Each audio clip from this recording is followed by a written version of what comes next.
Organic খেতিৰ প্ৰিয় দৰ্শকসকলক স্বাগতম জনাই মই মুনীন্দ্ৰ নাথে আপোনালোকক দেখুৱাবলৈ লৈছোঁ স্কচ খেতি। স্কচ খেতি আপোনালোকে কেনেকৈ কৰিব তাৰ বিষয়ে আজি কিছু আভাস দিবলৈ বিচাৰিছোঁ।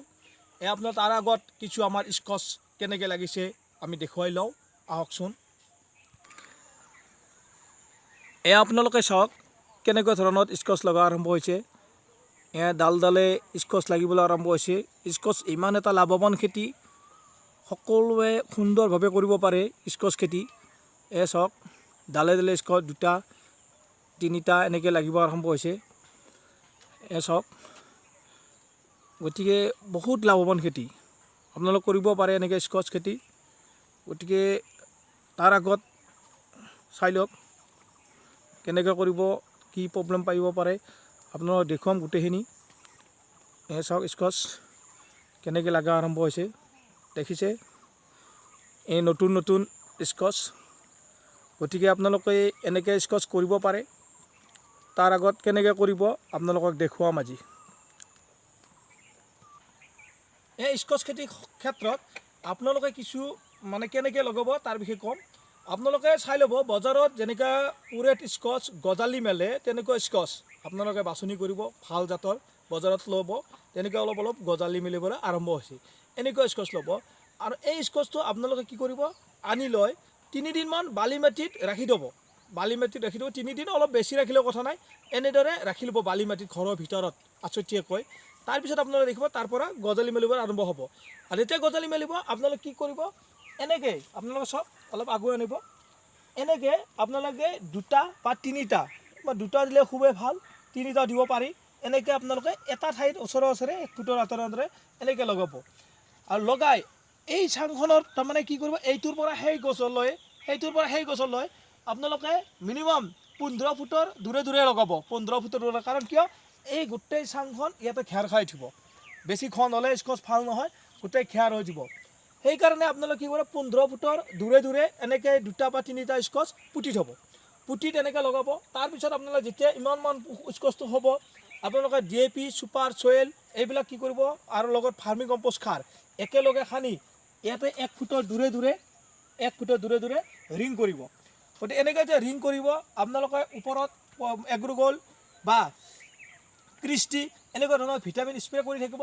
স্কচটো খুব লহপহকৈ বাঢ়ি আহিব আৰু চাঙত উঠিব আৰম্ভ হ'ব। এই স্কচৰ ক্ষেত্ৰত কিছু আমি ল'ব লগা যতনৰ বিষয়ে আজি ক'ম আপোনালোকক।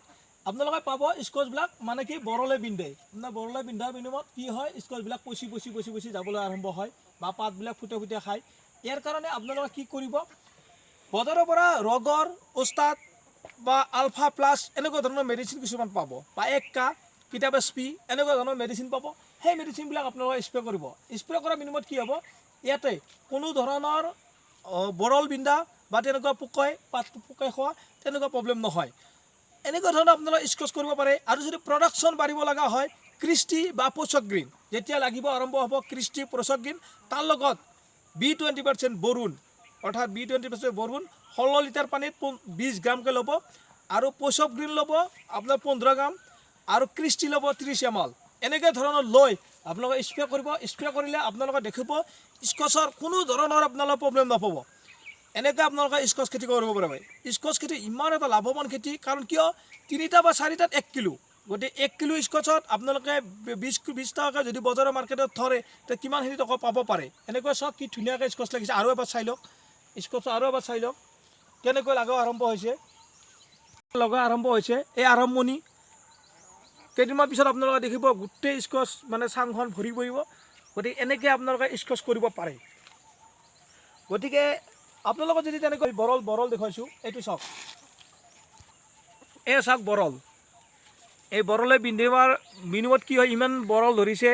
এই বৰলে বিন্ধাৰ বিনিময়ত স্কচটো পচি যাবলৈ আৰম্ভ হয়। তাৰ কাৰণে আপোনালোকে 1K আৰু মহাবীৰ স্প্ৰে কৰিব, তেতিয়াহ'লে আপোনাৰ এই বৰলৰ প্ৰব্লেমটো নাথাকে।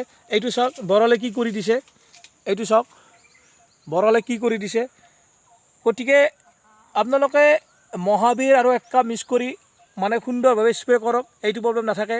লগত আপোনালোকে ভিটামিন ক্ষেত্ৰত ক'লোঁ যে পোষক গ্ৰীণ আৰু আপোনালোকে এই এগ্ৰোগোল বা ক্ৰিষ্টি এনেকুৱা ধৰণৰ ভিটামিন মাৰিব পাৰে, স্প্ৰে কৰিব পাৰে। আৰু গুড়িৰ ক্ষেত্ৰত কেলছিয়াম, ভাৰ্মি কম্পষ্ট এনেকুৱা ধৰণৰ মেডিচিন দি আপোনালোকে খুব ধুনীয়াকৈ স্কচ খেতি কৰিব পাৰে। কৈয়ে মই আজি অৰ্গেনিক খেতিৰ মোৰ প্ৰিয় দৰ্শকসকলৰ পৰা নমস্কাৰ জনাই মই মোৰ অনুষ্ঠান সামৰিব লৈছোঁ। যদি ভিডিঅ'টো ভাল লাগিল লাইক কৰিব, কমেণ্ট কৰিব আৰু শ্বেয়াৰ কৰিব, পাৰিলে ছাবস্ক্ৰাইব কৰিব। ধন্যবাদ।